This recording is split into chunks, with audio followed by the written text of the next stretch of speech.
Some stories don't begin the way people expect them to. They don't open with betrayal. They don't start with secrets whispered behind closed doors. They don't announce themselves with lies, slam doors, or shattered vows. Some stories begin with something far quieter. They begin with silence. Before we continue, pause for just a moment. If you haven't already, subscribe to this channel. Not because these stories are shocking, not because they're sensational, but because they are honest. What you hear here isn't fiction created to entertain you for a few minutes and then fade. These are reflections of real lives, real choices, real mistakes, and real emotions people are too afraid to admit out loud. If you've ever felt invisible while standing right in the middle of your own life, if you've ever reached a moment where one decision could undo everything you've built, if you've ever ignored a quiet warning inside you, hoping it would disappear, then listen carefully. This story is for you. Because no one wakes up one morning planning to destroy their life. No one opens their eyes and thinks, today I will become the villain in someone else's story. And yet that's exactly how it happens. Not through intention, but through moments. Life has a cruel habit of disguising its turning points as routine days. They don't arrive with thunder or dramatic music. They don't pause time or send warnings. They don't label themselves as the day everything changes. They slip into your life quietly. They blend in. They feel harmless. And only later, much later, do you realize that nothing has been the same. Since the day Ethan came back into my life was exactly like that. It was an ordinary afternoon, forgettable, the kind that dissolves into memory before the sun even sets. Soft sunlight filtered through thin curtains, catching dust in the air. The particles floated slowly, lazily, as if even time itself had decided not to rush. The house was quiet, but not peaceful. There's a difference between silence that soothes and silence that weighs on you. This was the second kind, the kind that exists when two people share a home but no longer share a life. My husband, Kareem, had already left for work. He always left early, efficient, focused, distracted. Over the years, his responsibilities had multiplied. Or maybe they hadn't multiplied at all. Maybe they had simply replaced the space where intimacy used to live. That morning felt no different, except for one thing. Ethan was back. Ethan was Kareem's son from his first marriage, 25 years old, intelligent, quiet. He had the kind of presence that made you feel seen even when he said nothing, watchful, observant, as if he noticed details other people missed but chose not to mention them. He had returned after a breakup.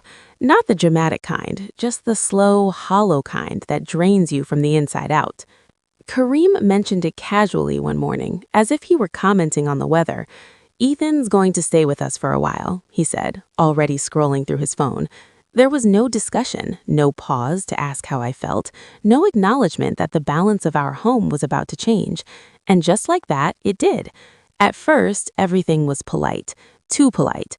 Ethan and I moved around each other carefully, like strangers sharing borrowed space. Conversations were brief, respectful, neutral. Boundaries existed even if they were never spoken aloud. We both understood something instinctively. Too much familiarity could lead somewhere dangerous. He was kind but distant.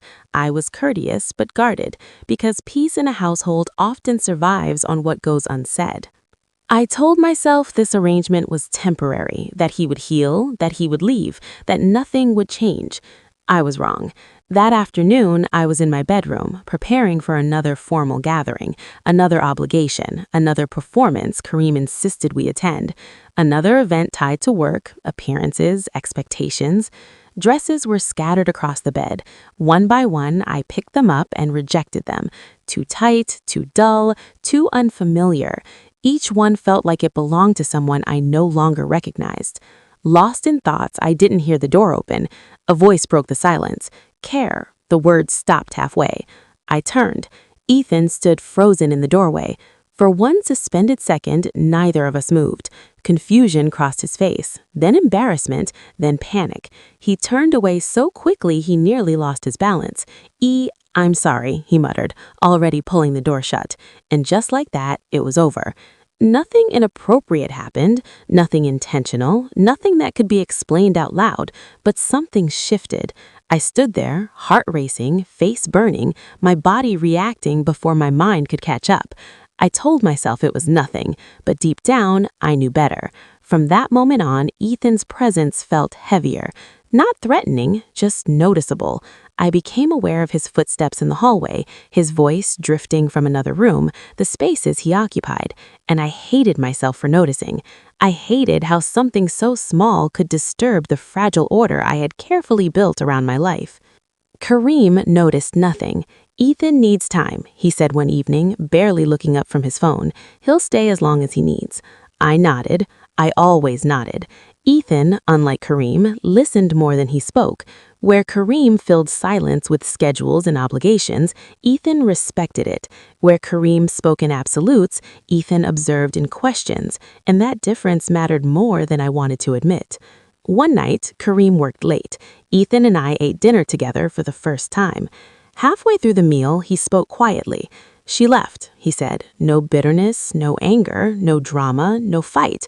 She found someone else." I offered sympathy. He accepted it with tired gratitude. Something softened between us. After that night, conversation came easier. Still careful, still restrained, but honest. We avoided being alone together, or at least we tried. But avoidance has a way of drawing attention to exactly what it hides. One evening, Kareem called again. "I'll be late." The house felt unnaturally quiet. Ethan sat on the couch, flipping through channels. "Want to watch something?" he asked. We sat far apart. Then both our hands reached for the remote. They brushed. He pulled back instantly. "It's fine," I said, but my voice betrayed me. Nothing happened, and yet everything had already changed.